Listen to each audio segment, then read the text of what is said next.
For guni-guni time, mga kaemyo. Paano ka kumita ng pera? Para kumita ka ng pera, mga kaemyo, manggamit ka ng kapwa mo.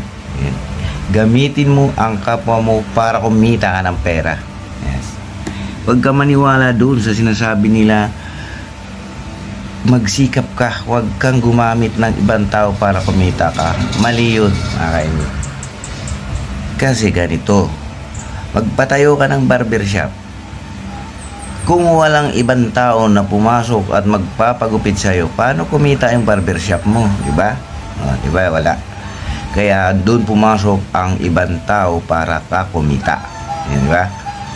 Gamitin natin ang ibang tao para tayo magkaroon ng trabaho. Yan.